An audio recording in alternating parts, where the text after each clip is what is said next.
Puji Tuhan, haleluya. Puji Tuhan.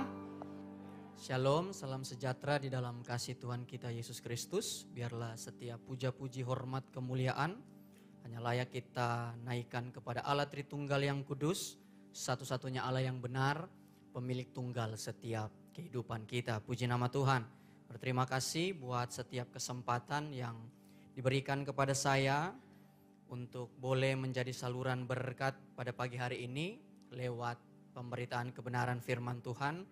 Tentunya kepada Ibu Gembala, Pastor Yosua juga yang sudah menghubungi saya dan seluruh majelis jemaat dan jemaat Tuhan di tempat ini. Perkenalkan karena ini baru pertama kali saya di tempat ini, nama saya Rian Madunde. Saya per tahun lalu sekitar bulan Januari tahun 2024 saya pindah dari Jakarta untuk merintis di Pulau Sumba, Bapak Ibu Saudara. Jadi jarang-jarang ada orang dari kota mau pergi ke desa. Tetapi kenapa saya mau pergi ke sana? Karena kurang lebih tahun 2021 Tuhan memberikan hati kepada saya untuk melayani jiwa-jiwa di sana. Dan oleh karena kasih dan kemurahan Tuhan, saya masih boleh bertahan sampai hari ini. Itu sebabnya Bapak Saudara bantu saya di dalam doa agar supaya boleh menjadi berkat di tanah Sumba. Puji nama Tuhan, saya sudah menikah, istri saya ada di belakang. Kenapa duduk di belakang? Karena anak saya 2 orang, satu umur 3, satu umur 5, aktifnya minta ampun Bapak Ibu Saudara ya. Nanti kalau saya khotbah takutnya dia bisa melanjutkan khotbah saya. Jadi istri saya duduk di belakang bersama anak saya atau mungkin sudah naik ikut sekolah minggu. Nah oke, puji nama Tuhan. Pagi hari ini apakah filenya sudah bisa?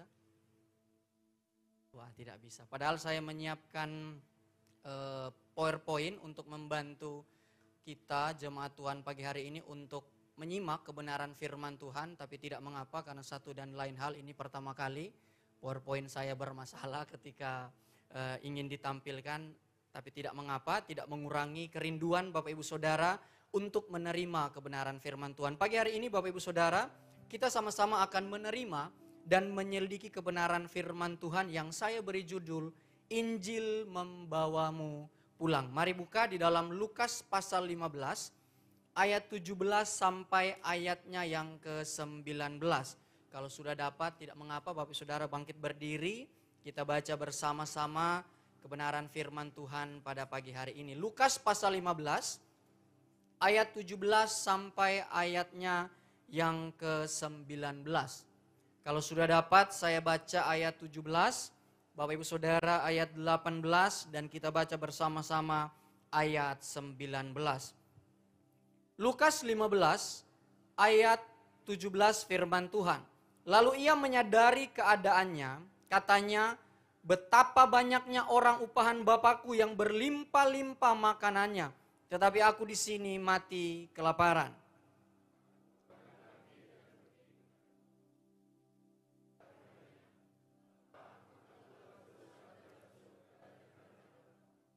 Ayat 19, 1, 2, 3. Aku tidak layak lagi disebutkan anak Bapa. Jadikanlah aku sebagai salah seorang upahan Bapa. Silakan duduk Bapak Ibu Saudara. Wah ini udah muncul ya. Nah saya selalu rindu untuk membantu jemaat Tuhan. Untuk membacakan firman Tuhan ini dalam teks asli. Bunyi firman Tuhan. Oke, puji Tuhan. Ya Bapak Ibu Saudara bisa lihat di screen. Dalam teks aslinya firman Tuhan, tetapi selagi muncul ke dalam dirinya, ia menyatakan dengan tegas, betapa banyak orang upahan Bapakku berlimpah-limpah roti, tetapi aku binasa kelaparan di sini. Sambil bangkit, aku akan pergi kepada Bapakku, dan aku akan berkata kepadanya, Bapa, aku telah berdosa ke dalam sorga dan di hadapanmu. Aku tidak layak lagi untuk dipanggil anakmu.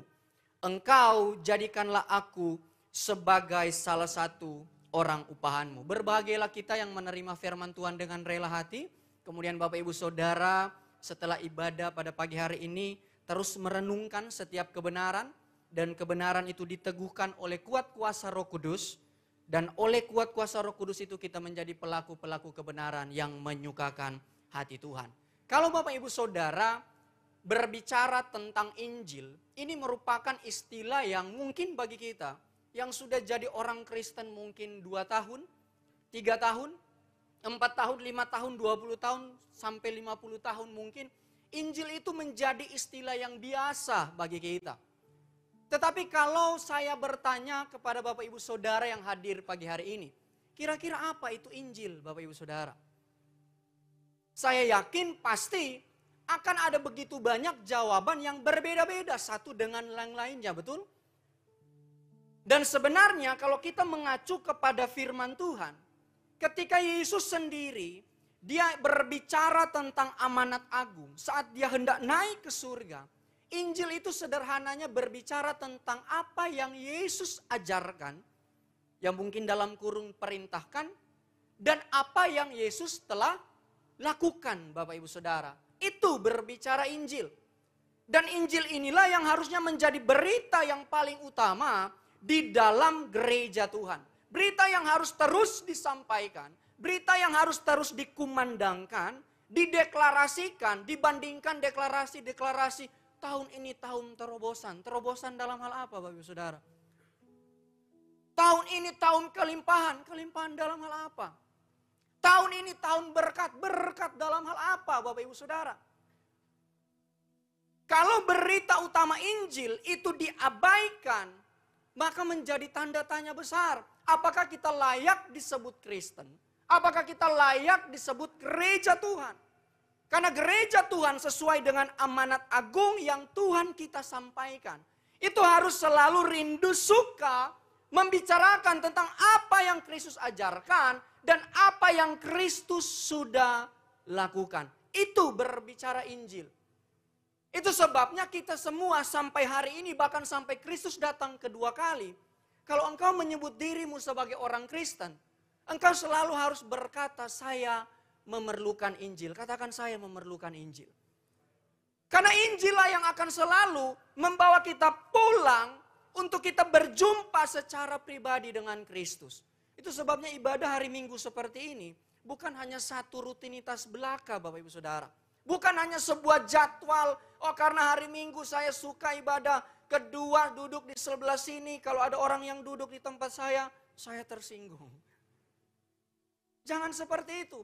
Tetapi ketika engkau datang ke rumah Tuhan, ada pesan Injil apa yang engkau terima, pesan Injil apa yang terus mengubah hatimu, yang terus mengobrak-abrik hatimu yang jahat, yang penuh dengan dosa.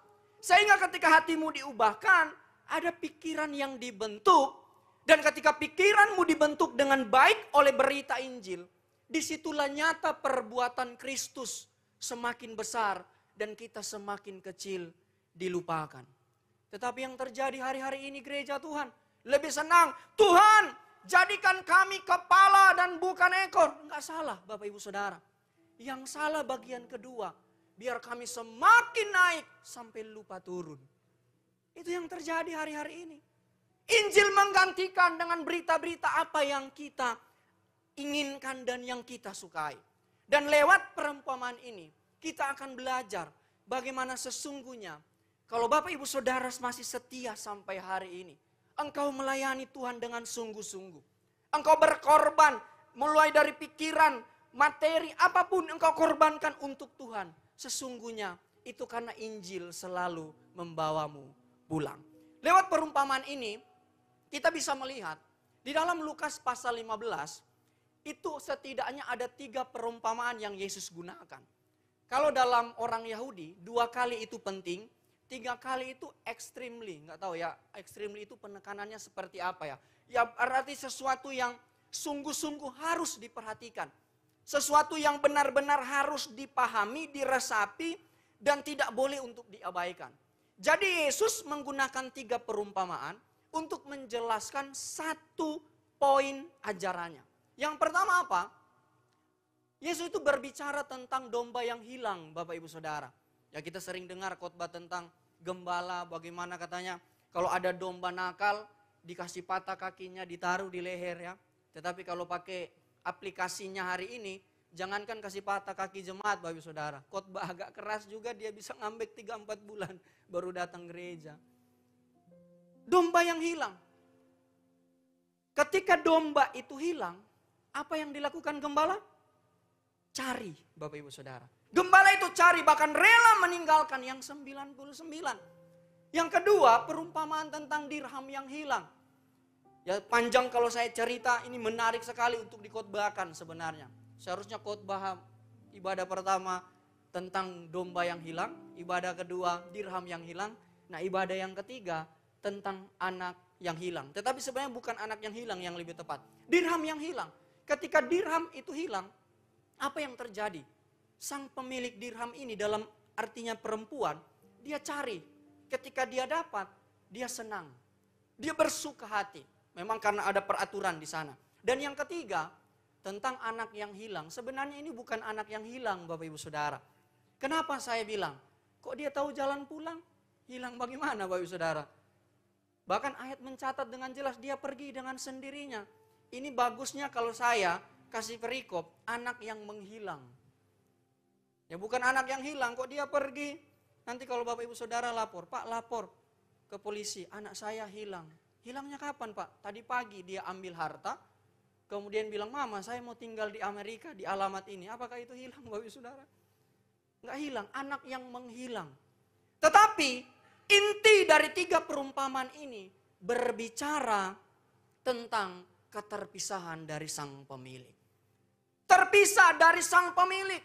Sehingga Yesus sementara ingin menjelaskan bagaimana satu keadaan pentingnya para pendengar pada waktu itu, saudara dan saya pagi hari ini, untuk jangan sampai kita itu terpisah dari sang pemilik kita.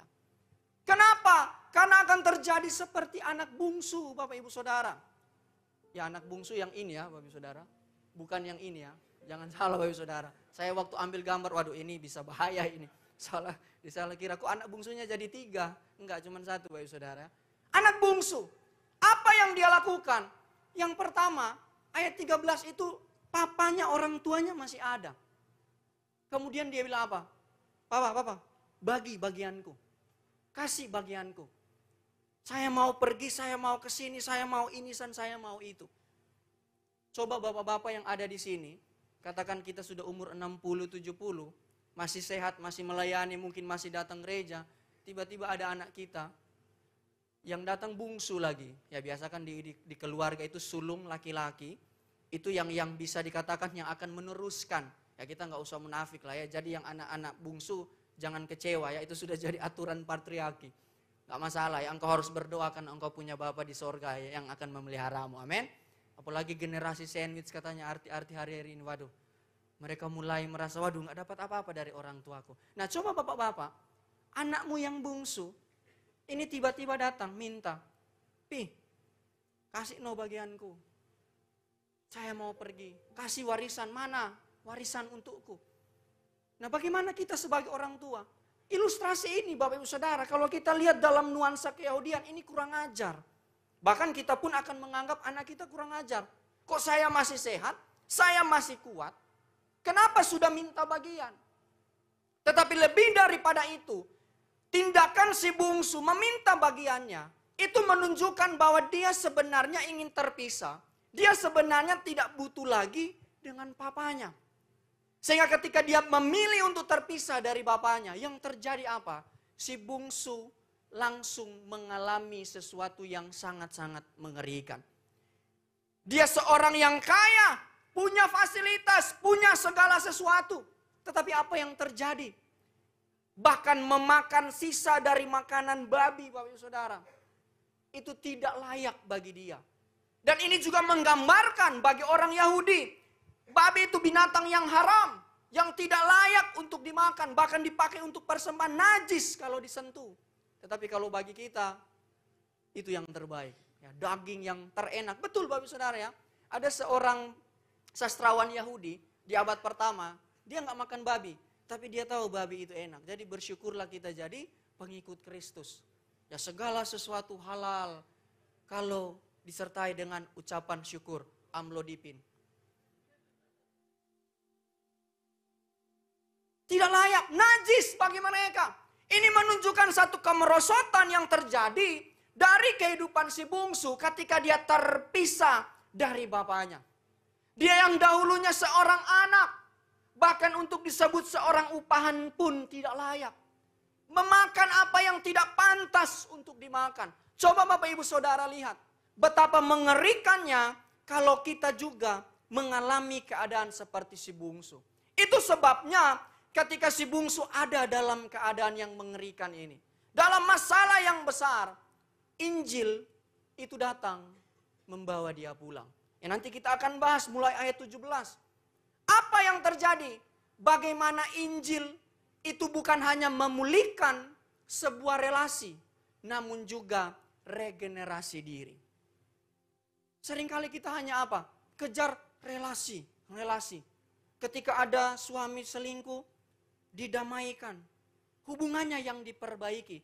Tetapi pribadinya tidak pernah mengalami pembaharuan. Pribadinya tidak pernah mengalami kelahiran baru. Dosanya tidak pernah dibereskan, Bapak Ibu Saudara. Berapa banyak anak muda di gereja hari-hari ini, ketika dia bergaul, jatuh di dalam dosa. Mungkinlah, apa ya istilah sekarang, married by accident. Karena sudah isi, harus nikah. Kita cepat-cepat apa? Kasih nikah supaya relasinya dipulihkan. Salah Bapak Ibu Saudara. Yang paling utama, pembaruan diri dulu, baru kita berbicara tentang hubungan. Engkau hanya ingin dilepaskan, hanya ingin dipulihkan. Secara relasi, kalau regenerasi diri tidak pernah engkau alami, maka dosa lama hanya akan tinggal menunggu waktu untuk engkau lakukan. Penjudi tetap penjudi, yang tukang selingkuh tetap tukang selingkuh, yang suka gosip makin sip. Kalau hanya relasi, Bapak Ibu Saudara. Harus ada regenerasi. Itu sebabnya engkau memerlukan Injil. Melalui perumpamaan ini, kita belajar bahwa saat percaya kepada Yesus, kita memiliki status yang baru. Jadi Kristen bukan hanya sekedar pilihan, bukan hanya sekedar untuk melengkapi status di KTP kita. Oh, orang Kristen, tapi jahatnya jalan terus, melukai orang jalan terus, fitnah orang jalan terus, melakukan hal-hal yang tidak berkenan, yang sama dengan dunia ini, itu jalan terus. Bukan hanya sebagai sebuah pilihan untuk status keagamaan kita, tetapi ketika engkau percaya kepada Yesus, engkau memiliki status yang baru. Dahulu sebagai anak-anak kegelapan yang hanya cenderung melakukan dosa dan kejahatan. Tetapi syukur kepada Allah karena anugerahnya yang besar. Hari ini saudara dan saya di dalam Yesus, kita disebut anak-anak terang.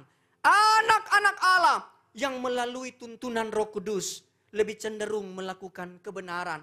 Lebih suka kepada yang benar. Lebih ingin, lebih rindu kepada yang benar. Dan yang mempermuliakan nama Tuhan. Amin. Ini mengubahkan status kita. Apakah karena kita kuat? Tidak Bapak Ibu Saudara. Apakah karena kita mampu, kita hebat? Bukan karena kita. Itu semua karena Injil yang memampukan kita untuk selalu kembali kepada Tuhan. Ini yang engkau perlukan. Memang karunia-karunia rohani itu penting Bapak Ibu Saudara. Tetapi berapa banyak karunia-karunia rohani membuat kita menjadi sombong secara orang Kristen. Doa malam. Bukan sibuk doa, dia sibuk dengar. Sudah bahasa roh belum? Oh belum. Oh kayaknya masih dosa. Belum terlepas. Si bapak itu loh. Sudah melayani. Gak iso bahasa roh. Ya kursus ya. Banyak hari ini ya suka kursus. Bukan itu Bapak Ibu Saudara. Itu memang penting. Akan memperlengkapi kita. Tetapi yang paling utama. Bagaimana Injil itu menguasai kehidupan kita. Status sebagai anak. Walaupun dia pergi meninggalkan Bapa. Ini luar biasanya anugerah. Pujian tadi yang kita nyanyikan. Injil itu selalu membawa kita pulang. Walaupun si bungsu berpisah secara sengaja. Dia meninggalkan papanya. Melakukan yang tidak berkenan. Tetapi statusnya sebagai anak tidak pernah dibatalkan. Amin. Status itu tidak pernah dibatalkan. Tetapi ingat. Kalau engkau betul-betul status sebagai anak-anak Allah. Kepunyaan Kristus. Engkau tidak akan mudah terjebak ke dalam dosa yang sama. Engkau tidak mudah terjebak ke dalam perangkap dosa yang sama. Engkau tidak mudah lagi ingin melakukan dosa yang sama. Karena Roh Kuduslah yang akan menguatkan kita melihat setiap perbuatan dosa sebagai sesuatu yang menjijikan dan mendukakan hati Allah. Secara daging rindu Bapak Ibu Saudara ya. Pengen. Tapi karena ada Roh Kudus itulah yang menguatkan kita. Mungkin yang bapak-bapak, karena saya bapak-bapak ya Bapak Ibu Saudara di sini banyak lebih senior. Lagi jalan-jalan di mall hari-hari ini. Fashionnya itu makanya kalau ada pengusaha di sini. Usaha jahit itu lagi untung. Kenapa? Dulu buat baju 2 meter, sekarang 30 cm cukup Bapak Saudara ya. Atasnya sini, bawahnya sini Bapak Saudara. Itu untung pasti. Bapak-bapak lagi jalan-jalan, mungkin digoda atau kelirik kiri kanan. Kalau nggak punya Roh Kudus, waduh mata tuh. Tapi kalau punya Roh Kudus, darah Yesus. Penting punya Injil dalam kehidupan kita. Itu sebabnya ketika kita tahu bahwa status itu tidak pernah dibatalkan. Engkau pun harus sadar. Walaupun kita masih suka melakukan dosa.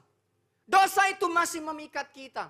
Tetapi ada Roh Kudus yang menguatkan. Sehingga perlu kita menyadari dan mengakui bahwa seringkali ini persoalannya. Status sebagai anak membuat kita kehilangan rasa hormat kepada Bapa kita yang ada di sorga.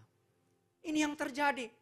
Coba yang anak-anak muda, kamu dapat bos yang jengkelnya minta ampun di kantor. Kalau dia pagi-pagi sudah ngomel, berani nggak kamu bilang, tutup mulutmu? Nggak berani tak? Coba di rumah, mamamu baru bilang, Dek, kalau pulang kantor sepatunya, wah mami, aku sudah capek, bla bla bla bla bla. Ini sering kali. Begitupun di dalam hubungan rohani kita Bapak Saudara. Kita kehilangan rasa hormat. Sehingga banyak dari jemaat Tuhan hari ini. Berapa banyak dari kita. Ketika engkau sudah merasa menjadi orang Kristen sekian tahun. Sebenarnya kerinduan kita saat ini. Untuk datang beribadah. Untuk datang melayani. Untuk melakukan sesuatu yang terbaik bagi Tuhan. Sudah tidak sama gairah dan kerinduannya. Antusiasnya ketika kita sudah sekian tahun menjadi Kristen. Sudah nggak sama. Ada nggak kita pagi hari ini masih datang ibadah hari Minggu? Wah saya ingin berjumpa secara pribadi dengan Kristus. Pesan apa yang Kristus mau sampaikan lewat dalam ibadah? Bukan hanya khotbah Bapak Ibu Saudara. Pujian juga itu penting. Bukan hanya soal engkau meneteskan air mata. Tetapi benar nggak engkau paham setiap kata-kata yang diucapkan kepada Tuhan. Ya gereja hari-hari ini ketika nyanyi doa Yabes bisa nangis. Kiranya. Padahal ya nggak kekurangan materi. Tetapi berapa banyak kita ketika menyanyi. Bapa kami yang ada di surga. Hatimu bergetar Bapak Ibu Saudara. Engkau terharu. Engkau mengingat bahwa kalau hari ini engkau masih hidup. Semua karena anugerah dan kemurahan Tuhan. Berapa banyak dari kita. Makanya penting sekali ada kerinduan. Masih sama atau tidak. Engkau datang pagi hari ini. Dengan beberapa tahun yang lalu ketika engkau mulai bertobat. Cinta mula-mula berjumpa secara pribadi dengan Kristus. Masih sama enggak cintanya dengan hari ini. Makanya Roma bilang. Janganlah kerajinanmu itu kendor. Dan bahkan Bapak Ibu Saudara. Ketika engkau sudah kehilangan cinta akan Allah. Lebih lagi kita mengakui. Dan kita harus menyadari. Ada berhala di dalam hati kita. Status sebagai anak Allah. Anak-anak Allah seringkali membuat kita menuntut Bapa di surga. Harus memuaskan kebutuhan kita. Kita merasa kadangkala kita ini orang benar. Kita sudah melakukan banyak untuk Tuhan. Tuhan saya sudah melayani ini itu. Kok bisnis saya masih begini-begini aja. Kok karir saya masih ya flat-flat saja. Saya belum banyak pencapaian keberhasilan dalam ukuran dunia yang hebat. Belum Tuhan. Kita mulai tagih Bapak Ibu Saudara. Berapa banyak dari kita berdoa.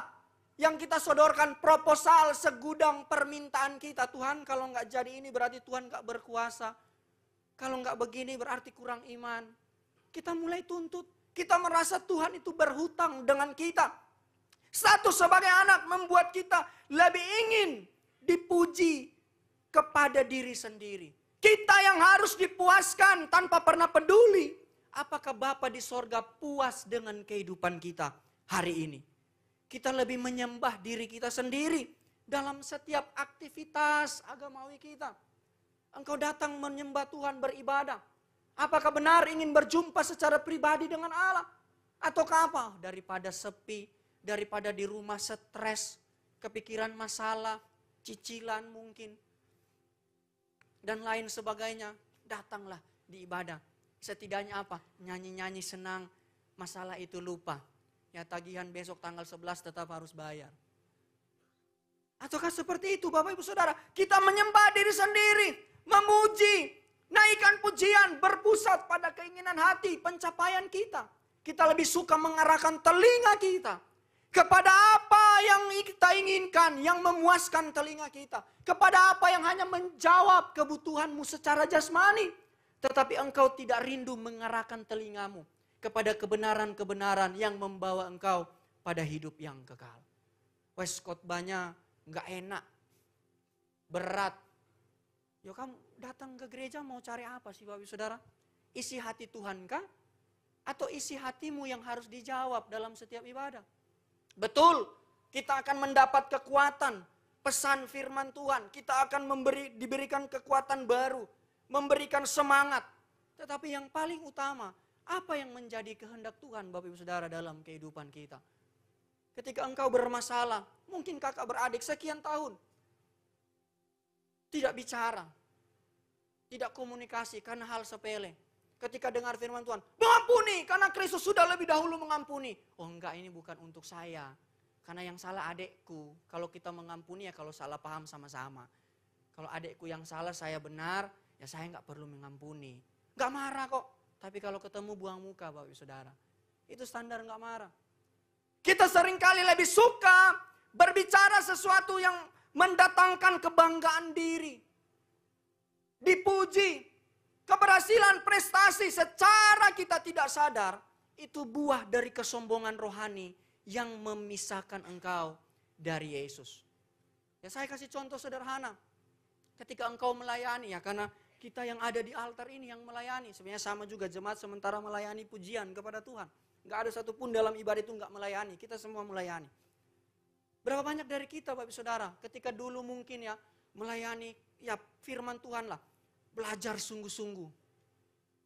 Berdoa. Meneliti, membaca buku. Ayat itu didoakan, digumulkan. Sekian tahun pelayanan firman, berapa banyak? Mau khotbah hari Minggu baru buka Alkitab hari Sabtu. Karena merasa sudah punya jam terbang yang tinggi. Berapa banyak kita tidak lagi berdoa untuk naik datang. Melayani di tempat ini. Itu sebabnya pagi hari ini. Kita perlu merenungkan bersama-sama Bapak Ibu Saudara. Refleksikan Injil. Sudah berapa banyak pilihanmu justru memisahkanmu dari Yesus. Namun Injil yang adalah kekuatan Allah selalu mampu menemukan dan membawamu kembali kepada Yesus. Berapa banyak hari ini Bapak Ibu Saudara. Tetapi ingat, bukan hidup dalam dosa. Ya ciri-ciri Injil membawamu pulang. Tetapi setiap keterbatasanmu engkau harus taruh di bawah kaki Tuhan. Agar supaya engkau bisa kembali kepada Yesus. Oh karena khotbah hari ini walaupun buat dosa bisa kembali. Salah Bapak Ibu Saudara, bertobat. Ya. Orang yang selalu dibawa pulang oleh Injil. Kecenderungan keinginannya ingin melakukan kebenaran. Contoh sederhana, kalau engkau masih suka judi. Oh karena khotbah hari ini Injil akan bawa pulang. Ya saya pergi lagi main judi. Nanti sementara kocok. Wah Injil bawa aku pulang. Gak begitu Bapak Ibu Saudara. Ciri-ciri Injil membawamu pulang. Ketika engkau berjumpa dengan dosa. Engkau tahu itu akan memisahkanmu dari Kristus. Engkau tahu itu akan mendukakan hati Tuhan. Sehingga Injil mengingatkan agar supaya apa? Engkau harus berbalik, pergi dan lari. Membenci tentang dosa. Maka daripada itu kita perlu katakan pagi hari ini sama-sama. Katakan karena Yesus. Sekali lagi Bapak Saudara yang gak kompak. Karena Yesus. Yang adalah sang anak tunggal Bapa. Sudah mengalahkan maut. Maka setiap orang yang beriman kepada sang anak. Menerima hidup yang tak terpisahkan dari sang Bapa. Pagi hari ini kita renungkan. Benar gak status kita sebagai sang anak? Benar gak kita anak-anak ketebusan oleh pengorbanan Kristus di kayu salib? Kita pagi hari ini akan duduk sehidangan dengan Tuhan kita. Bagaimana roti dan anggur mengingatkan kita kepada pengorbanan Kristus di Kalvari. Kalau engkau adalah anak-anak daripada Tuhan, engkau tidak akan pernah terpisahkan dari Sang Bapa. Agustinus itu ngomong begini, Bapak Ibu Saudara. We can count on God's mercy for our past mistake, on God's love for our present needs, and God's sovereignty for our future. Kami bergantung kepada rahmat Allah untuk kesalahan-kesalahan kami di masa lalu. Pada kasih Allah untuk kebutuhan kami saat ini. Dan pada kekuasaan Allah untuk masa depan kami. Engkau tidak bisa hidup sendiri hari-hari ini, Bapak Ibu Saudara. Engkau memerlukan Tuhan. Engkau memerlukan komunitas yang selalu rindu membicarakan Injil. Komunitas yang selalu mengingatkan engkau untuk kembali. Untuk waspada bahwa hari-hari ini iblis menggunakan begitu banyak cara. Bahkan hal-hal yang dahulunya tidak baik, tidak benar, tidak berkenan. Mulai dirubah, Bapak Ibu Saudara. Berapa banyak negara hari-hari ini yang sudah melegalkan hubungan sesama jenis. Makanya kalau ada laki-laki yang sudah mulai, tolong yang teman-teman kamu itu piting lehernya. Jangan, Bapak Ibu Saudara ya, nanti kita dilapor. Jangan anggap lucu, anak-anak kecil, umur baru berapa tahun dia goyang-goyang. Lucu, oh dia bisa goyang. Lucu, nggak lucu itu penyimpangan, Bapak Ibu Saudara. Sudah ada tanda-tanda. Kita jangan, bahkan hari-hari ini dulu ngerokok mulai dibuat. Ada alat untuk mengurangi katanya nikotin dan lain sebagainya. Waduh, ada pot keren, isap-isap begitu. Boleh. Nah ini dunia sementara mengubah segala sesuatu dari yang tidak benar menjadi kebenaran secara dunia. Maka daripada itu pagi hari ini kita sama-sama akan belajar dengan secara cepat. Bagaimana Injil membawamu pulang. Yang pertama, menyadarkanmu dari dosa. Ayat 17. Tetapi selagi muncul ke dalam dirinya sendiri, ia menyatakan dengan tegas, betapa banyak orang upahan Bapakku berlimpah-limpah roti, tetapi aku binasa kelaparan di sini. Ketika sang anak terpisah dari Bapa, dia mulai menyadari, ada satu kesadaran dalam diri si bungsu, bahwa sesuatu yang sangat merugikan dirinya saat dia terpisah dari bapaknya. Sebab orang-orang upahan bapaknya berlimpah dengan roti. Sedangkan dirinya hampir mati, kelaparan, bahkan makan ampas babi pun tidak diberikan kepadanya. Engkau harus sadar dulu dengan dosa-dosamu. Kalau kita tahu bahwa status kita anak, maka ciri-ciri yang akan kita miliki dalam kehidupan kita, kita akan selalu sadar dengan dosa kita. Dosa yang selalu menjeratmu.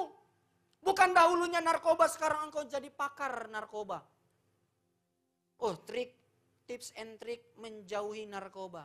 Betul Bapak Ibu Saudara, itu baik untuk menolong, memberikan referensi. Tetapi sesungguhnya kalau engkau tidak memiliki Injil, engkau akan mudah jatuh ke dalam dosa yang sama. Hidup terpisah dari Allah, Bapak Ibu Saudara. Seperti ini. Ya, kalau Bapak Ibu Saudara lihat. Kita berjalan di dalam satu bahaya dari hari kesehariannya. Tetapi tahukah kita, sebenarnya kalau engkau itu anak, ada tangan Allah yang menopang kehidupanmu. Berapa banyak tokoh-tokoh dalam perjanjian lama jatuh ke dalam dosa. Apa yang mereka terjadi? Pertobatannya itu teruji, Bapak Ibu Saudara. Daud, dosa apa yang Daud tidak lakukan? Yang bisa dibilang levelnya berat. Levelnya berat-berat Bapak Saudara. Sudah ngintip, sudah merancangkan yang jahat, melakukan pembunuhan dan lain sebagainya. Belum lagi persoalan tabut Allah dan lain sebagainya. Berat dosanya. Tetapi ketika firman itu mengingatkan dia melalui Nabi Nathan, pertobatan Daud teruji. Jadi kalau engkau pagi hari ini ingin mengukur dirimu apakah saya ini anak Tuhan atau tidak, apakah diriku telah ditebus oleh pengorbanan Kristus di kayu salib? Ciri-ciri yang paling utama, Injil itu akan selalu menyadarkan kita atas setiap dosa-dosa kita. Dosa membuat manusia mengalami kehidupan yang penuh dengan masalah dan kemerosotan. Tetapi perlu disadari bahwa dosa juga menjadi kebutuhan yang memuaskan daging. Jadi kalau sudah tahu Bapak Saudara tempat-tempat yang membuat kita jatuh dalam dosa, Ada orang-orang yang kecenderungannya membawa kita melakukan dosa. Kita harus sadar, harus siap membentengi diri kita. Ya siapa yang bilang korupsi itu nggak enak Bapak Ibu Saudara? Siapa yang bilang? Enak Bapak Ibu Saudara. Kan kalau pakai enak ya ketika ditangkap ya, kalau nggak ditangkap ya terus dia korupsi. Ya anak-anak muda siapa yang katakan seks bebas nggak enak? Kalau nggak enak udah nggak ada lagi seks bebas di dunia ini Bapak Ibu Saudara. Dosa itu kita harus tahu bukan hanya membinasakan kita, tetapi daging itu sangat-sangat menginginkan itu. Sehingga kita perlu bergumul. Dan tanpa Injil, engkau tidak bisa bebas dari yang namanya derat dosa. Dengan menyadari setiap perbuatan dosa kita. Dan sesungguhnya kita tidak berdaya menghadapi setiap dosa kita. Maka Injil membawamu pulang. Sebab hanya bersama Yesus engkau dapat mengatasi, menang, dan berkuasa atas setiap keinginan daging yang membuatmu berdosa dan terpisah dari Yesus. Inilah fungsi bagaimana Injil selalu membawa kita pulang. Menyadari setiap perbuatan dosa hanya akan terjadi saat engkau membuka hati dan mengizinkan Injil mengungkapkan setiap dosamu. Kalau engkau datang, hatimu keras Bapak Ibu Saudara, engkau tidak terbuka hatimu. Tuhan, ini kehidupan saya. Ada enggak dosa yang di dalam hati saya? Bahkan kebenaran-kebenaran diri yang kita anggap itu menyukakan hati Allah. Seringkali itulah yang membuat kita jatuh ke dalam dosa. Yang kedua Bapak Ibu Saudara, bagaimana Injil membawamu pulang? Yang kedua, ketika engkau sadar dosamu, akan membawa kepada langkah yang kedua. Memampukanmu mengakui dosa. Ayat 18, mengakui perbuatan dosa. Sambil bangkit, aku akan pergi kepada Bapakku.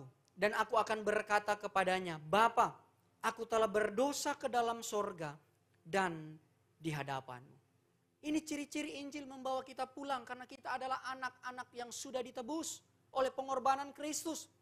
Ketika sadar, maka apa? Kita harus mengakui bahwa Tuhan, saya ini lemah. Saya tidak sanggup untuk menghadapi setiap dosa yang selalu memikat diri saya.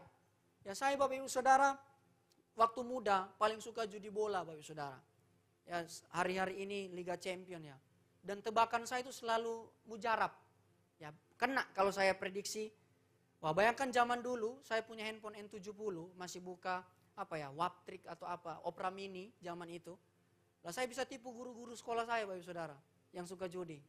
Pak ini begini. Kan mereka nggak dapat situs Bewin waktu itu. Ya jangan diikut ya anak-anak muda. Ya, berbahaya. Nah tetapi kalau sekarang kadang bola saya tebak, wih menang ya, kasih 1,5 betul 2-0. Ya hati tuh pengen, tapi karena apa? Roh Kudus menguatkan, saya sadar Tuhan saya tidak mampu. Makanya sampai hari ini saya tidak nonton Liga Champion lagi Bapak Ibu Saudara ya. Apalagi handphone cepat-cepat ngebet. Wah menang ini, nggak ada yang tahu Bapak Ibu Saudara. Banyak terjadi, hamba-hamba Tuhan luar biasa. Menyimpan dosa yang sangat-sangat buruk. Tidak berani untuk mengakui. Dan bahkan seringkali kompromi. Oh karena orang besar, orang hebat. Gereja nanti malu. Ya berapa banyak di luar negeri. Gereja sendiri yang mengungkap dosa daripada hamba-hamba Tuhannya. Mengakui dosa adalah ciri-ciri bagaimana Injil membawa kita pulang. Kalau engkau tidak pernah mengakui dosamu, kita hidup pakai topeng Bapak Ibu Saudara. Kita pakai topeng, melayani pun bisa Bapak Ibu Saudara. Berapi-api hebat. Tapi apa? Buat dosa jalan terus. Nipu jalan terus. Berbohong jalan terus.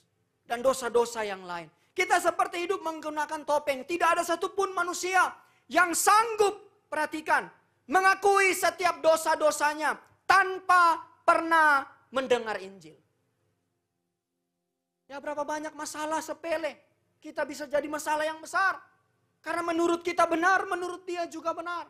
Tanpa Injil engkau tidak sanggup untuk mengakui setiap dosamu. Itu sebabnya mengapa Injil perlu terus diperdengarkan kepada dunia yang berdosa. Karena sesungguhnya dunia yang berdosa tidak membutuhkan Injil. Dunia yang berdosa menolak pemberitaan Injil. Sehingga ketika engkau sudah disebut sebagai anak, engkau perlu menjadi pemberita-pemberita Injil. Sehingga akan menuntun dunia yang binasa menuju kepada terang Kristus yang ajaib. Setidaknya Bapak Ibu Saudara, ketika engkau berdosa hari ini, hatimu hancur. Engkau menyesal. Engkau sedih. Tuhan, saya tidak berdaya. Saya jatuh ke dalam dosa. Tuhan tolong angkat kehidupan saya. Itulah bentuk pengakuan kita. Dan akui bahwa engkau memerlukan Yesus untuk menguatkan, memampukan kita bebas dari perbuatan dosa. Dosa yang diakui adalah bukti bahwa Injil selalu membawamu pulang dan tinggal di dalam Yesus. Amin. Jadi mungkin kalau ibu-ibu, Pak, mohon maaf. Tadi mama ke TP hilaf ada last call Bapak. Jadi mama beli satu cuma 20 beli 2 40%. Padahal jatahnya sudah dipakai. Harus diakui Bapak, ibu-ibu ya. Ibu-ibu amin. Harus diakui sama bapak-bapak. Melakukan apa yang mungkin istri tidak tahu. Dari hal yang besar sampai hal yang kecil. Kasih tahu. Ma, saya melakukan ini. Sama anak-anak. Bahkan ada satu kesaksian ya. Di bagian akhir khotbah saya. Seorang anak muda itu sangat baik di rumah Bapak Ibu Saudara. Sangat nice. Ya dibilang good boy lah. Tetapi satu kali ketika mamanya lihat dia ada di kamar. Mamanya itu mau bercanda. Rebut handphonenya. Ketika mamanya rebut dia kaget. Tahu nggak dia nonton apa Bapak Ibu Saudara? Dia nonton perdebatan Edis TV. Enggak Bapak Ibu Saudara ya. Dia nggak nonton tentang Edis TV. Karya Bapak atau karya iblis. Nah nggak usah bingung itu karya Bapak ya Bapak Ibu Saudara. Nanti kalau mau tanya saya. Ada namanya teodramatik. Ya, kalau makanya perlu belajar gereja. Karena saya baca komentarnya banyak sekali. Salah loh pendeta-pendeta loh salah. Itu orang gak sekolah loh. Ya hati-hati Bapak Ibu Saudara ya nonton sosmed itu hati-hati. Yang gak usah ragu saya dokter kok Bapak Ibu Saudara ya. Ilmu saya bisa saya pertanggungjawabkan. Nah dia direbut handphonenya. Tahu gak mamanya melihat apa? Dia lagi nonton film porno. Dan sudah sekian lama ternyata Bapak Ibu Saudara. Dia terbelenggu dengan dosa. Dosa yang tidak akui. Makanya perlu kita doakan anak-anak kita hari ini. Dan yang terakhir Bapak Ibu Saudara. Ketika engkau menyadari dosamu. Engkau mengakui dosamu. Kita sampai pada poin yang ketiga. Mendorongmu meminta pengampunan dosa. Ayat 19. Aku tidak layak lagi disebutkan anak Bapa. Jadikanlah, perhatikan ya. Ini orang yang mengampuni dosa. Dia minta pengampunan. Dia menempatkan posisi serendah-rendahnya. Padahal di hadapan Bapaknya. Dia bilang apa? Aku tidak layak. Dan bahkan jadikanlah aku sebagai salah seorang upahanmu. Dia meminta dengan sungguh-sungguh. Bukan hanya bertobat hari ini, besok kumat Bapak Ibu Saudara. Dia tersungkur di hadapan Allah. Bukan hanya relasinya yang dia ingin perbarui. Yang dia ingin pulihkan. Tetapi dia membuktikan di hadapan Sang Bapa bahwa dirinya sudah mengalami yang namanya regenerasi diri. Perubahan yang terjadi dengan sungguh-sungguh. Dia datang meminta pengampunan, dekat bersama Bapa. Berarti Bapak Ibu Saudara menikmati fasilitas dan posisi dikasihi Bapa. Ya seringkali kita hanya kejar apa? Fasilitasnya. Yang dikejar apa? Posisinya. Tetapi tidak mengejar Bapa yang mempunyai fasilitas dan yang berhak memberi posisi kita yang layak di hadapan Tuhan. Injil membawamu pulang dengan mendorongmu mengakui setiap dosa. Karena Allah yang kudus, perhatikan, tidak dapat membangun sebuah hubungan dengan manusia yang penuh dosa. Itulah mengapa betapa pentingnya hidup beriman kepada Yesus. Sebab hanya Yesuslah yang sanggup mengatasi persoalan dosa. Berapa banyak engkau yang berkomitmen dengan dirimu. Tuhan hari ini saya gak mau melakukan dosa A. Gak mau melakukan dosa B, dosa C. Hanya tunggu 2, 3, 4 hari. Engkau langsung melakukan dosa yang sama. Berapa banyak dari kita, gak usah angkat tangan Bapak Ibu Saudara ya. Nanti engkau dihakimi. Loh, ternyata masih buat dosa. Sama Bapak Ibu Saudara, kita semua masih bergumul sampai hari ini dengan dosa. Kalau ada orang yang merasa sudah tidak pernah melakukan dosa. Yang gak pakai seat belt pun itu sudah dosa Bapak Ibu Saudara. Jangan ketawa saudara ya. Bahkan sederhana. Perintah berdoa itu ketika diperintahkan tidak dilakukan. Itu kita berdosa. Jadi gak usah tunggu korupsi gula dan garam Bapak Ibu Saudara. Gak usah tunggu itu. Engkau tidak berdoa itu dosa Bapak Ibu Saudara. Kita bergumul tentang perbuatan dosa. Maka melalui pemberitaan Injil, saya undang pemain musik, mendorongmu meminta pengampunan dosa. Sebab dengan jalan demikian akan membawamu kembali pulang dan tetap tinggal di dalam Yesus. Sehingga yang menjadi kekuatan Injil pada pagi hari ini, yang Bapak Ibu Saudara bisa renungkan dan bawa pulang. Bahwa Injil membawamu pulang dengan menyadarkanmu dari dosa, memampukanmu mengakui dosa, dan mendorongmu meminta pengampunan dosa agar engkau tidak terpisahkan dari Yesus selama-lamanya. Dominus omnium dedit, apostolis suis potestatem evangelii, soli Deo gloria. Tuhan Yesus memberkati kita semua. Berikan tepuk tangan bagi Tuhan kita Yesus Kristus. Mari kita bangkit berdiri Bapak Ibu Saudara. Kita bersyukur buat kebenaran firman Tuhan. Engkau harus bersyukur kalau hari ini engkau ada di rumah Tuhan. Itu bukan satu kebetulan, tetapi karena engkau adalah anak-anak yang sudah ditebus oleh darah Kristus.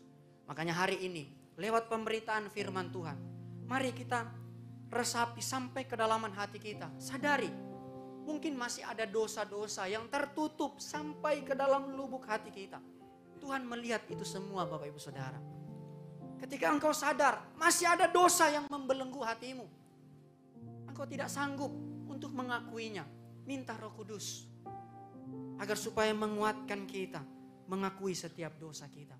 Ketika dosamu diakui di hadapan Tuhan, yang gak perlu pagi hari ini kamu berlutut nangis-nangis, tapi engkau secara pribadi bangun hubungan dengan Tuhan, berseru, Tuhan, ini hidupku.